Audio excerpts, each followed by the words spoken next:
Hello students. तो आज हम अपने सेकंड लास्ट काव्य खंड पे आ चुके हैं। अशोक वाजपेयी जी की कविता है। कविता का नाम है हार जीत।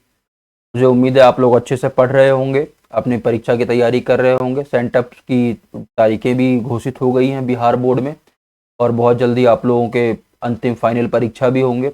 आप लोगों से एक छोटा सा रिक्वेस्ट है कि प्लीज़ चैनल को सब्सक्राइब करते चलिए। जब हम लोग आपके लिए इतना मेहनत कर रहे हैं तो आप लोग भी थोड़ा सा तो कंट्रीब्यूशन कर सकते हैं। ज़्यादा समय नहीं लेते हुए हम लोग स्टार्ट करते हैं। अशोक वाजपेयी, बेसिक जानकारी आपको मालूम होना चाहिए कि इनका जन्म कब हुआ। तो जन्म की जब मैं बात करता हूं तो देखिए यहाँ पे साफ साफ लिखा हुआ है 16 जनवरी को हुआ है। और कब? 1941 में। जन्म स्थान क्या है इनका? दुर्ग, छत्तीसगढ़। ठीक है। और उसके बाद मूल निवास कहाँ? सागर, और सागर में मध्य प्रदेश। पहले छत्तीसगढ़ और मध्य प्रदेश एक ही राज्य हुआ करता था, बाद में विभाजित होकर अलग अलग राज्य बना, ये आपको मालूम होना चाहिए। माता पिता का नाम निर्मला देवी एवं परमानंद वाजपेयी। ठीक है।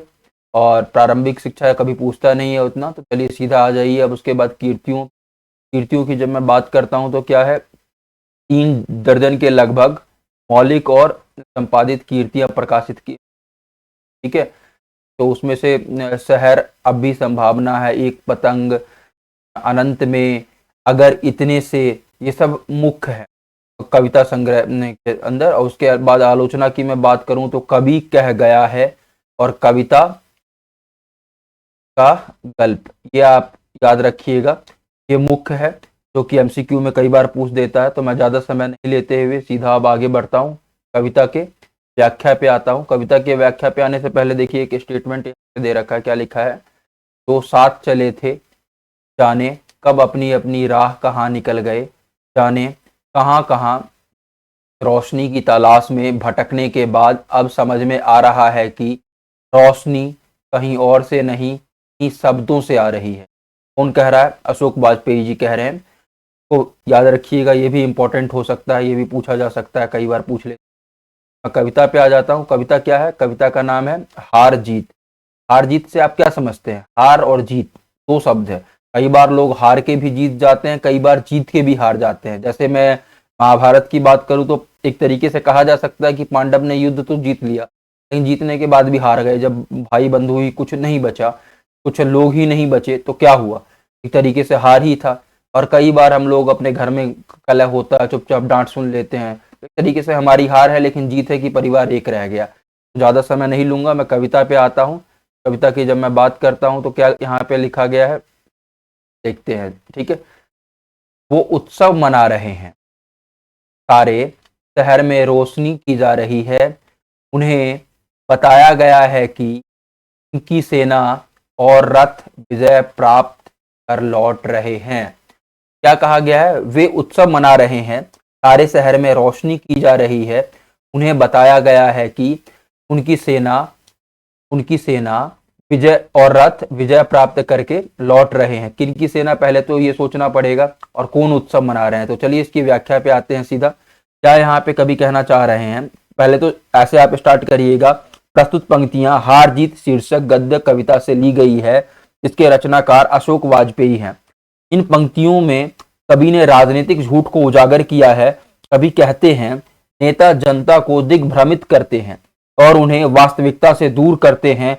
वाजपेयी जी ने इस कविता में जनता और शासक का सही चित्रण प्रस्तुत किया है। शासक वर्ग भोली भाली जनता को गुमराह करके खुद सुख भोगती है।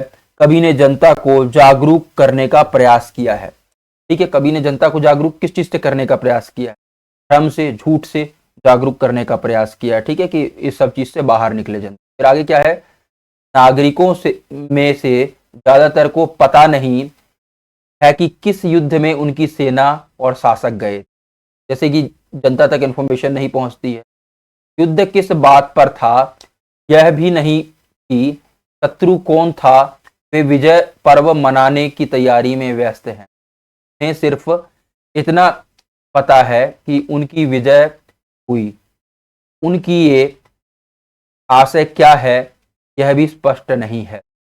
यहाँ पे फिर से कवि क्या कह रहे हैं कि नागरिकों में से ज्यादातर को पता नहीं कि किस युद्ध में उनकी सेना और शासक गए थे। युद्ध किस बात पर था, वह भी नहीं कि शत्रु कौन था। ये विजय पर्व मनाने की तैयारी में व्यस्त हैं। उन्हें सिर्फ इतना पता है कि उनकी विजय हुई है, उनकी आशय क्या है यह भी स्पष्ट नहीं। ठीक है, यहाँ पे क्या कवि कहना चाह रहे हैं, कवि कहते हैं कि भोली भाली जनता को बताया जाता है युद्ध में उनकी सेना विजयी होकर लौटी है, जबकि शहर के नागरिकों को ये भी पता नहीं है युद्ध किनके बीच चल रहा था, युद्ध के होने का कारण क्या था। कवि कहना चाहते हैं कि सत्ताधारी लोग जनता को वास्तविकता से दूर रखते हैं, लोगों को तो पता ही नहीं कि आखिर युद्ध किससे हो रहा है। जनता को नहीं बताया जाता कि उनकी विजय कैसे हुई है और किन पे हुई है ना। एक तरीके से कहीं ना कहीं भ्रम उत्पन्न किया जाता है, झूठी रेवड़ियां आप चुनावों के समय देखते हो, उसी तरीके से कहीं ना कहीं जनता को एक तरीके से बरगलाया जाता है कि ये है वो है फलाना ढिमकाना दिस डेट करके, और उनको स्पष्ट चीजें नहीं बताई जाती कि कैसे क्या है नहीं है, जो क्या देश में स्थिति चल रही है। मिथ्या में एक तरीके से जी रहे हैं, जो कि कहीं ना कहीं कभी यहाँ पे सही लिख रहे हैं, ये वास्तविकता है आज के समय में। ठीक है, फिर मैं जब आगे बढ़ता हूँ, क्या लिखा है, किसकी विजयी हुई सेना की, किसकी विजय हुई सेना की, कि शासक की, कि नागरिक की, किसके पास पूछने का, किसी के पास पूछने का अवकाश नहीं है। नागरिकों को तो नहीं पता कि कितने सैनिक गए थे और कितने विजयी वापस आ रहे हैं। यहाँ कभी देखिएगा ध्यान से क्या कह रहा है, किसकी विजय हुई, सेना की, कि शासक की, कि नागरिक की। किसी के पास पूछने का अवकाश नहीं है, नागरिकों को नहीं पता कि कितने सैनिक गए थे और कितने वापस आ रहे हैं। मतलब ये कि भोली भाली जनता को बताया जाता है कि युद्ध में उनकी सेना विजयी हुई है, लेकिन जनता को यह नहीं पता कि विजयी सेना की हुई है कि शासक की या नागरिक की। जानते ही नहीं है कि जीत आखिर है किसकी, किसका योगदान है इसमें। यह बात पूछने के लिए किसी के पास समय भी नहीं है ना। और नागरिकों को यह भी नहीं पता कि कितनी सेना गई थी और कितनी वापस आ रही है, मतलब नुकसान अपना कितना हुआ है, इस बात को भी स्पष्ट नहीं किया गया। आखिर ये तो मालूम चलना चाहिए ना कि हम जीते तो हैं लेकिन कितना नुकसान हुआ हमारा, तो ये बात भी नहीं बताया जाता जनता को। ठीक है, अब चलिए आगे बढ़ते हैं। आगे हम बढ़ेंगे तो फिर आगे क्या है,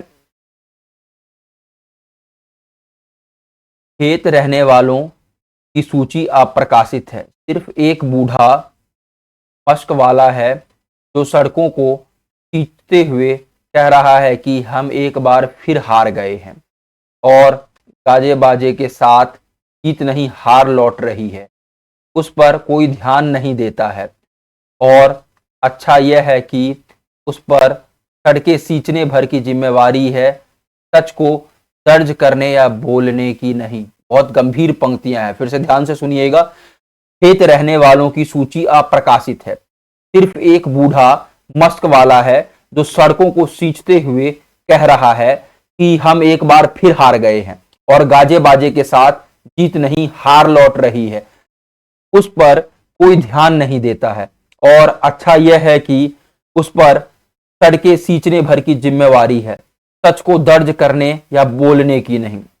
यहाँ कवि क्या कह रहा है, कवि कहता है कि खेतों में रहने वाले अर्थात जो श्रमिक हैं, मजदूर हैं, जिन्होंने आजादी में अपना योगदान दिया था, उनकी तरफ किसी का ध्यान नहीं गया है। देश तो आजाद हो गया है लेकिन एक तरीके से उनकी जिंदगी आज भी उसी तरीके से है जब आजादी से पहले जैसी थी। उनके लिए आजादी और गुलामी कोई फर्क ही नहीं पड़ता। बूढ़ा है मश्क वाला जो सड़कों को सींचते हुए हर देश के जो बुद्धिजीवी वर्ग है की ओर से कहता है कि हम लोग एक बार फिर से हार गए हैं, है ना। और गाने बाजे के साथ जो जीत नहीं वो हार आ रही है, हमारी हार है एक तरीके से, ठीक है, जिसको हम लोग जीत प्रस्तुत कर रहे हैं, लेकिन उस पर कोई ध्यान ही नहीं देता। सब कहता है कि पागल है। मतलब जैसे कोई होता है ना, कुछ बोल समझा रहा होता है तो हम लोग इग्नोर कर देते हैं कि जिधर ज्यादा लोग हैं सच वही होगा। उसी तरीके से जो इकलौता वो मश्क वाला है उसको सब लोग साइड कर देते हैं।